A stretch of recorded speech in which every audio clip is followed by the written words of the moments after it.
Hello everyone, today we are going to read the chapter number 2 of history for class 8th, that is from trade to territory।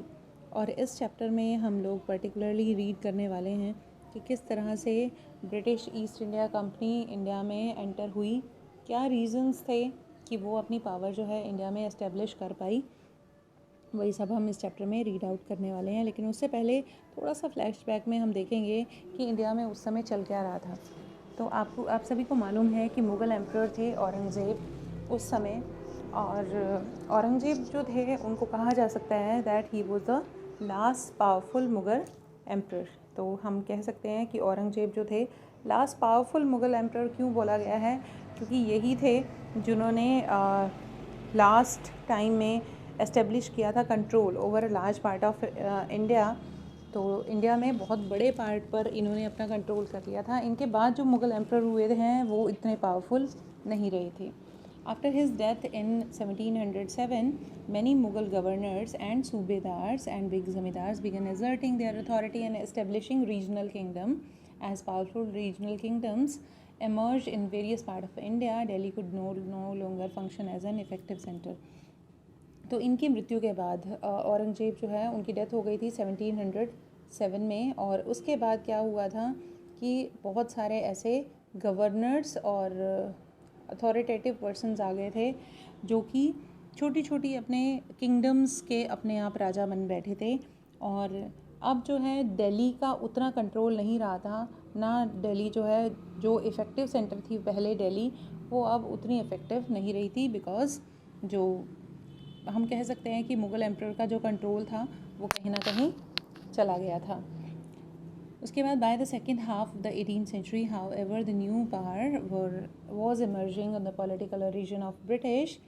Did you know that the British originally came as small trading company and were reluctant to acquire territories? How then did they come to be the master of vast empire? In this chapter you will see how this came about. तो इस chapter में हम लोग read करेंगे कि कैसे Mughal authorities से धीरे धीरे कंट्रोल जो है वो ब्रिटिश गवर्नमेंट के पास आधा चला गया या ब्रिटिश पावर के पास आधा चला गया, और कैसे जो व्यापार करने आए थे ऐसे लोग कैसे मास्टर्स बन बैठे एक वास्ट एम्पायर के। वो सब हम इस चैप्टर में रीड करने वाले हैं। तो this is a picture in which you can see कि ब्रिटिशर्स जो हैं वो मुग़ल बादशाह को अरेस्ट कर रहे हैं, उनको लेकर खड़े हुए हैं। और आगे हम पढ़ेंगे कि इंसिडेंट क्या रहा, कि कैसे वो कब इंडिया में आए और उस समय क्या हालात थे। तो East India company comes east India company east में आई थी इन द ईयर 1600 में। तो आपको ये ईयर याद रखना है। 1600 में ईस्ट इंडिया कंपनी जो है एक चार्टर लेकर आई थी फ्रॉम रूलर ऑफ इंग्लैंड, और रूलर ऑफ इंग्लैंड उस समय कौन थी? Queen Elizabeth one.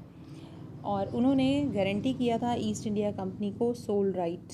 तो ये सोल राइट क्या था? सोल राइट था कि सिर्फ ईस्ट इंडिया कंपनी को यह अधिकार था कि वो इंडिया में या ईस्ट में व्यापार कर पाएँ। ये सोल राइट जो है एलिज़ाबेथ ने दिया था ईस्ट इंडिया कंपनी को उस समय। This meant that no other trading company in England could compete with the East India Company. With this charter, the company could venture across the ocean looking for the new lands from which it could buy goods at cheap price and carry them back to the Europe to sell higher prices. तो मैंने आपको बताया कि जो England की रानी थी queen Elizabeth, उन्होंने soul right दिया था ईस्ट इंडिया कंपनी को। सोल राइट का मतलब ये है कि कोई भी दूसरी कंपनी उनके कंपटीशन में नहीं आएगी, उनके साथ compete करने के लिए, व्यापार करने के लिए नहीं आ सकती वो ईस्ट में। ऐसा ऑर्डर दिया था क्वीन एलिज़ाबेथ ने। और वो जो है आसानी से जो है चीज़ें चीप प्राइस पे ख़रीद सकते थे और उनको हायर प्राइसेस पे बेच सकते थे। यानी जितना भी प्रॉफिट होना था वो ईस्ट इंडिया कंपनी का ही होना था, because it has a soul right. The company did not have to fear the competition from the other English trading companies. Mercantile trading companies in those days made profit primarily by excluding competition. अब जो भी company mercantile companies वो companies होती हैं जो कि profit बनाना ही उनका main M होता है, लेकिन उनके कंपटीशन में कोई नहीं होता कि ये आपको डेफिनेशन भी दी हुई है, a business enterprise that make profit primarily. तो कोई भी एंटरप्राइज जो सिर्फ अपने प्रॉफिट पर फोकस करे उसी को हम मर्सेंटाइल ट्रेडिंग कंपनी कह सकते हैं। तो ये भी अपना प्रॉफिट बनाने इंडिया में आई थी, और लेकिन ये एक्सक्लूड थी किसी भी कंपटीशन से, यानी कोई भी दूसरी कंपनी इनकी कंपटीशन में नहीं थी। So that they could buy the cheap and sell dear, और इसीलिए ये सस्ते दामों पर चीज़ें खरीद के महंगे दामों पर उसको बेच सकती थी। The royal charter however could not prevent other European powers from entering the eastern markets. By the time the first English ships sailed down the west coast of Africa around the Cape of Good Hope and crossed the Indian Ocean, and Portuguese has already established their presence in the western coast of India and had their base in Goa. तो अंग्रेज़ों के आने से पहले जो Portuguese थे वो भी इंडिया आए थे, पुर्तगाल से भी यात्री इंडिया आए थे, और उन्होंने अपना बेस ऑलरेडी गोवा में बनाया हुआ था, यानी वो ऑलरेडी गोवा में अपने छोटे छोटे बेस बनाकर गए हुए थे। तो फर्स्ट जो यात्री थे जिन्होंने इंडिया में को हम कह सकते हैं कि सी रूट इंडिया का उन्होंने इन सर्च किया, वो थे वास्को डी गामा। आप इनका नाम पहले भी सुन चुके होंगे। ये पुर्तगाली यात्री थे वास्को डी गामा, जो कि एक्सप्लोरर थे इंडिया के सी रूट के। इन्होंने भारत का समुद्री रास्ता जो यूरोप से इंडिया में आता है, ये इन्होंने खोजा था इन द ईयर 1498 में। By the early 17th century, the Dutch too were exploring the possibility of trade in Indian Ocean. Soon the French traders arrived on the scene. तो ऐसे करके हम कह सकते हैं कि डच भी इंडिया में आए थे, पुर्तगालीज़ भी इंडिया में आए थे, फ्रेंच भी इंडिया में आए थे सिर्फ व्यापार करने के लिए। The problem was that all the companies were interested in buying the same thing. The fine quality of cotton and silk produced in India had a big market of cotton and silk. In Europe, paper, clove, cardamom, cinnamon too were great demand. Competition among the European companies inevitably pushed up the prices at which these goods could be purchased, and this reduced the profit that could be earned. तो ये जो companies थी सभी की सभी same चीज़ को bye करने के लिए आ रही थी। ऑब्वियसली इंडिया में बहुत ही फ़ाइन क्वालिटी का कॉटन और सिल्क प्रोड्यूस होता था उस समय, और इसके अलावा जो है इंडिया अपने स्पाइसेस के लिए भी जाना जाता था। तो पेपर, क्लोव, कार्डेमम, सिनेमन, ये सारे स्पाइसेस थे इंडिया के जो वर्ल्ड फेमस थे, और हर एक कंपनी जो है इन स्पाइसेस को ख़रीद कर अपने देश में बेचना चाहती थी। सो इनके प्राइसेस भी अच्छे थे यहाँ पे, and this reduce the profit that could be earn. अगर कोई भी कंपनी कंपटीशन में आती तो ऑब्वियसली प्राइसेस जो है वो कहीं ना कहीं अफेक्ट करते, तो इसीलिए इनके कंपटीशन में कोई भी कंपनी नहीं थी, इसलिए सोल राइट लेकर आए थे क्वीन एलिजाबेथ से।